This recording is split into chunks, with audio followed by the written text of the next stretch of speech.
Hello, this is my mother, Dr. Denise Payton, who's the Director of Choral Activities at Fayetteville State University. Our task this year for our final exam was to write on our biggest inspiration, and my biggest inspiration happens to be my very own mother, who is my birth mother, Dr. Denise Payton. I thank you for sitting down with me and having this interview with me on this afternoon. Thank you so much for thinking that I was, or sharing with me that I was your inspiration. Yes. I wrote in my paper that I was going to have our interview setting here at the house because this is where most of our bonding and fondest memories have taken place. And just going to ask you a few questions about your past and about the history. In my paper, I elaborated about how you were the only child to James and Louise Murchison to graduate college. That's true. Did you receive any, I'll ask first, did you feel any type of way that none of your brothers and sisters achieved that? I didn't think much about that because my other 6 siblings grew up in a different era than I did. There's 8 years between me and the next sibling, so they went through all segregated schools, and I'm the only one to have graduated from Pine Forest. So at that particular time, I just said I wanted to go to North Carolina A&T State University to major in music, and my father wasn't sure whether or not he could take care of that, and I said, well, you don't have to worry, I got a music scholarship. Awesome.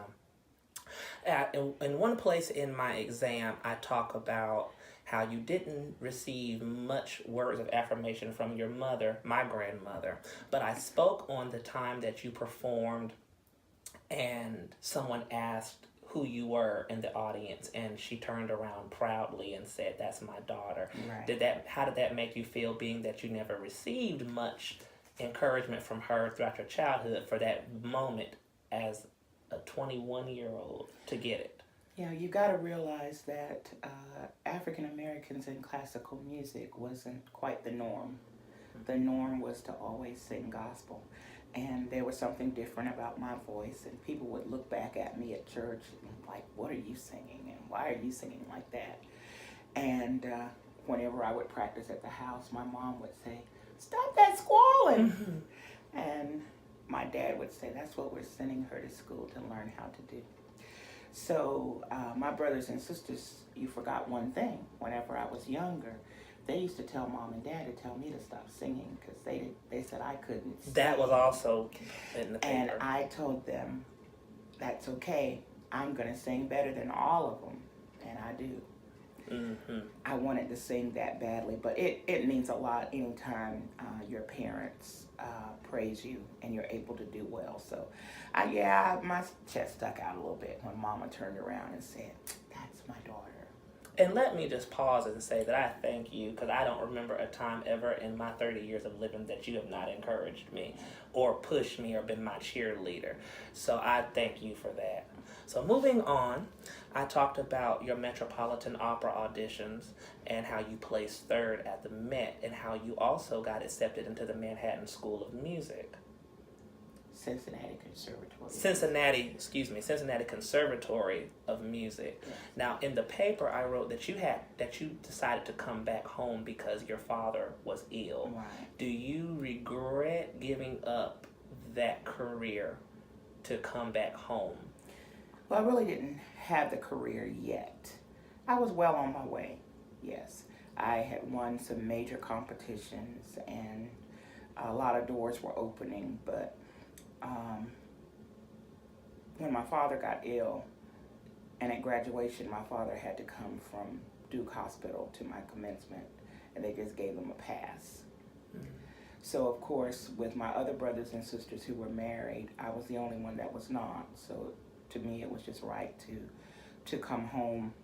And I never got away again, but I'm not sad about that decision, because if I hadn't, I wouldn't have you, and I wouldn't have your sister, to whom I am extremely proud and thankful for. So. Well, that covers another part of the interview, because it was also asked, who do you hold the closest, or who do you consider your biggest achievement? And I said that other than music, it was been the bearing of your children in your adulthood. Yes.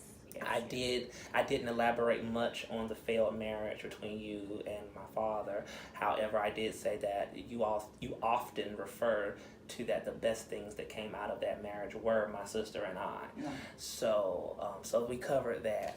So after you divorced Dad, you decided to further your education. I elaborated in the paper that you received your master's degree in 1999. That was the first hill that you crossed, Sure. the first bridge that you crossed. Yes. And then years and years and years later, you were to receive your doctorate. Yes.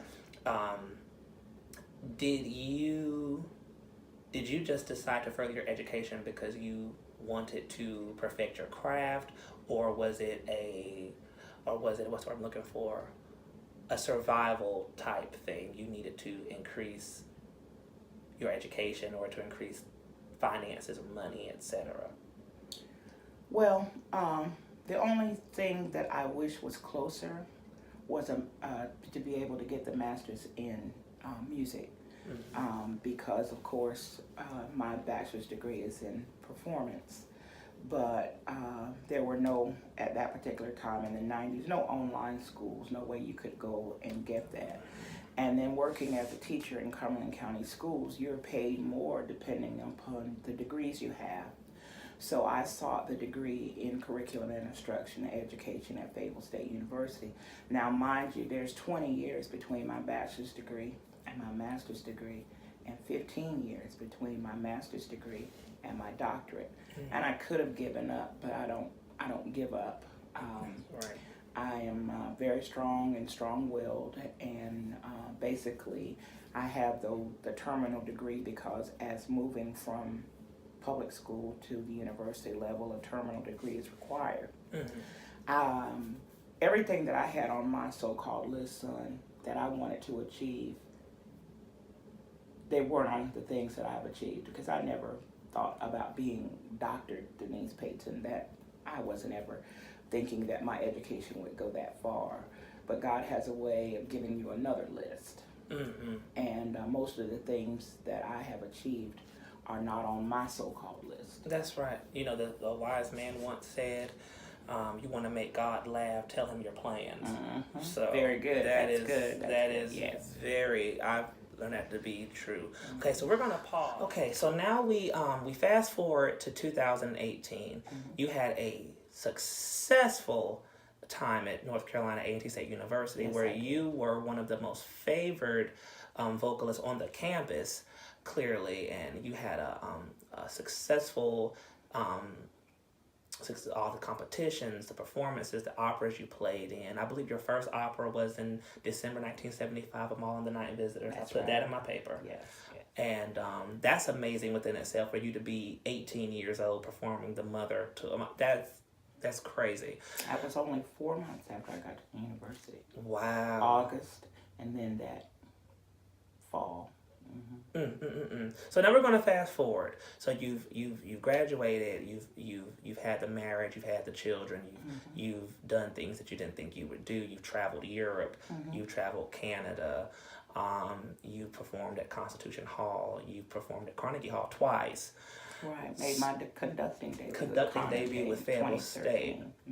So, okay, and I also included in the paper that you also worked in the public school system for almost 30 years. Yes, 28 years to be exact. 28 years. Mm-hmm. And then you got the opportunity to become a director of choral activities at a university. Mm-hmm. Is that something you've always wanted to do, or did you think that you were just going to retire out of the public school system? I thought that I was just going to retire out of the public school system. Whenever I was studying, and when Dr. Marvin Curtis came to Fayetteville State, he utilized me as a soprano soloist for his choir. So I had traveled a lot with Fayetteville State University, and when he got ready to leave, he thought that I would be the best one to take his place. And so from that day to this one, I am still the choir director of choral activities at Fayetteville State University. I'm going into my 11th year. Awesome. So if you add 11 to 28, you've got almost 39 years. That is absolutely amazing. So, besides being one of your biggest fans, I did write in the paper that most of these questions I knew the answers to already. However, now we are in 2018. Your children are grown. You are it's no longer a proving type thing with your career. You have done everything that you've sought out to do. You've done everything that most of us are trying to do today.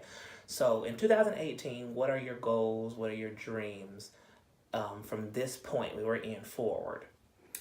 Well, of course, I want continued success with Fayetteville State University Concert Choir. I would love for people to really understand and value the history and the music of African Americans and the contributions to America and to the world. I try to encourage my students. Very proud to say I have several students that were under my tutelage and are now teaching. They are choral directors in Cumberland County, Harnett County, Hoke County, Robeson County, Wilson County, Wake County. I have students all over, so I'm very proud of that. And just to see students succeed, it's very difficult to not care about how your students do.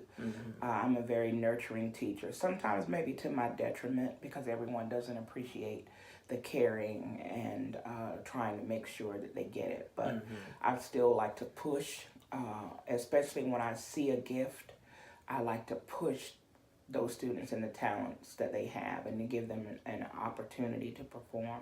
I'm very proud to have started the Heritage Restoration Chorale in 1995 because I felt like the music of our people, of African Americans, was getting lost in the noise of the contemporary music, and I wanted to really cherish and hold fast to those dreams of our ancestors and to make sure that our music is appreciated. So I'm still working with Heritage and even voice students when I have time in the summer, even some little piano students I enjoy. I'm still an all-county chorus person. I travel around and work with other people's all-county choruses as a conductor, sing with the Wilmington Choral Society, get called to do workshops on African American women, and still get called to do church music and to work with choirs of the church. So I'm very, very fortunate that I'm still relevant in today's society. Yes. Music requires a great deal of patience and a great deal of work, especially if you want to perfect the craft. You could make noise, but noise is unorganized sound, and I prefer to make music which is organized sound. Yes. Amen. Well, we've covered it all. So I want to thank you for an amazing interview. I want to thank you for your time. And I just want to tell you that you are my biggest inspiration. I did not want to do this on anybody else but you, because you are who I've watched my whole life when it came to performing, when it came to directing especially. I've always, and that's why I do that more than anything, I've always admired how you've conducted your choirs. But outside of music, you've just been a great mother. And I talk on the paper about how you've always put raising your children and mothering Jeray and I before anything else. And I talked about how proud we were of you because you had to pull the wagon. You were the sole breadwinner in the house, even when Dad was here. And that can, having two little children and having to fight for a house and stuff like that can become very mentally draining. So for you to walk across that stage and receive your doctorate was just heartwarming to us all. So I thank you for a wonderful interview. I love you very much. And that concludes my final exam on Dr. Denise Payton, who is my mother. Thank you.